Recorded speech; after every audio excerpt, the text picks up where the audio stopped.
Hello and a warm welcome back to the channel, and a brief video today just showing you what progress I've made on the main layout since the last video. So let's take a walk down here and consult the old track plan. Now just excuse any creaking, the floor is very old and makes a few noises. Right, here we are. So I've worked on this section here. So there's a couple of loops that come off the main line, go around and then join back up, and then I've got a branch line which goes all the way to a terminus at the back. And in fact I've got the little L1 on here, so let's drive that round to the terminus.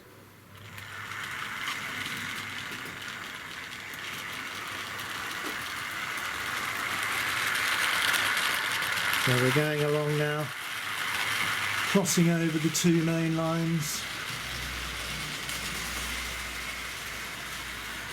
along, and we'll just stop at that terminus.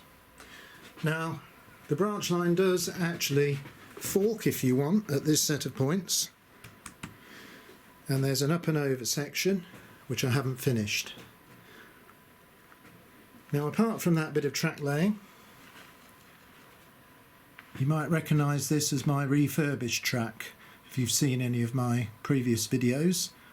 I have decided that for the majority of the layout I'm going to upgrade the standard Super 4 to nickel plated refurbished track.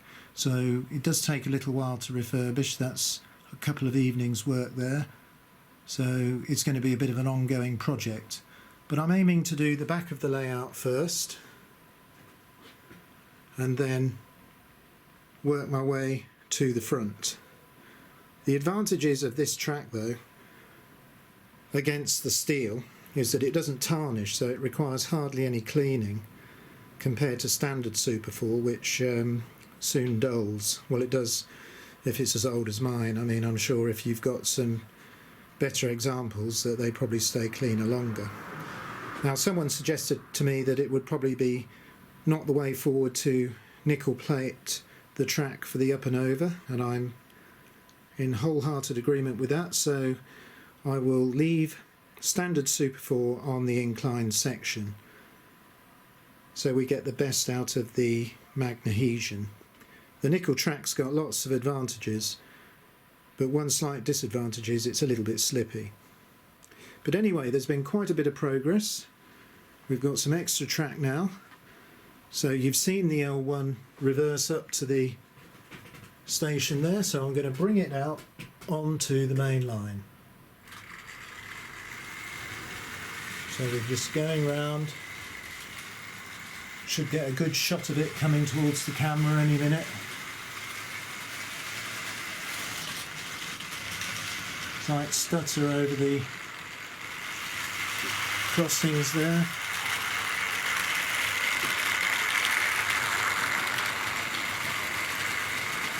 And indeed she's now just coming onto the main line at this set of points.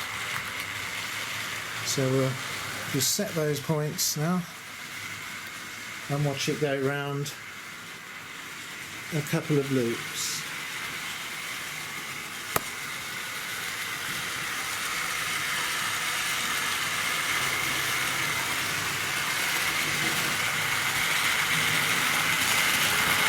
Speeding along the main line there. I'm going to bring it in to the station at the back, and then we'll have a little look at the Black 5.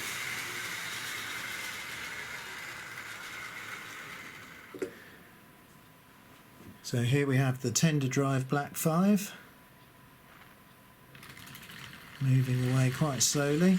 Got a dock shunter chassis on that wagon, and our old favourite, the original dock shunter there. So we're just going to watch these go round on the up line.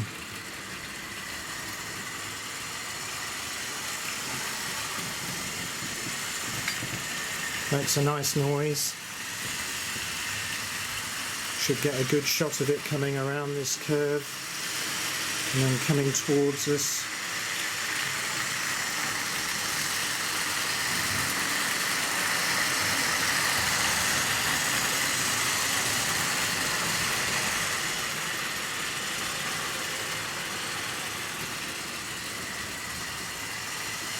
along through the station.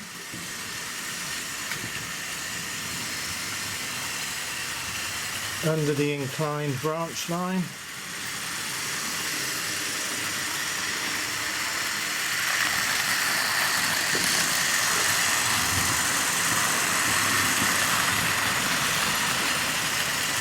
And I'm just going to bring it into the station. And slow down along the back now as we approach the platforms.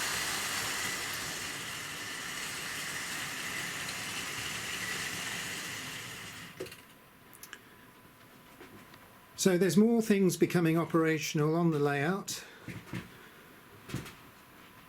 What I do need to do though is get on with a little bit more track refurbishment, and then we can start wiring in some of the points.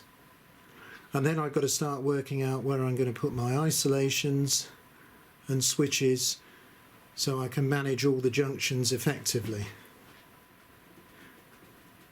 Now I haven't got it to show you at the moment, but I have been experimenting trying to repair a different type of DC controller which I got hold of. I do have a little bit of a background in electronics, though it is becoming a bit of a challenge, but hopefully I can share that with you on another video soon, and if I have some success it might bring a little bit more play value to the layout. So for now I'm just going to work on a bit more nickel plating, maybe start cleaning up some of these points. I am getting some intermittent bad connections on the points, and as I said, if you look at them they're a little bit shoddy, straight out of long-term storage. You can see the corrosion on that one there, so really cleaning and plating is the only way forward. I mean, if I just show you, there's one that's nearly finished being refurbed. It's a completely different kettle of fish. So even though I can still enjoy running the odd train around this layout, it's by no means reliable. But hey, at least I've got something to run, so I'm not going to moan about that. And it has behaved itself for you today while I've been on camera. But I hope you can see the development of the track laying and where we're going with this layout. And my real aim is to have something that's reliable, even though it's based on 1960s hardware. I think that once I get it set up and running, it will be every bit as fun as a brand new modern layout for a fraction of the cost. And you've also got all the fun of refurbing the track, bringing the locos back to life, getting the rolling stock going along. And there is no doubt that the smell of a Triang loco running round a good layout, I mean, it's just got a little smell of its own, and you can't really replicate that. And I'm not talking about the smoke oil either. And just before we finish, someone told me the other day that you can indeed use Johnson's baby oil in smoke units. Now I don't know whether any of you have heard about this. I think I might use my old faithful Ginty. I've taken the element out, but I have it, so I might put the element back in and try some of that product and see what sort of smoke it gives. So that could be something to report back on the next video. But for now, until the next video, I'm going to say goodbye.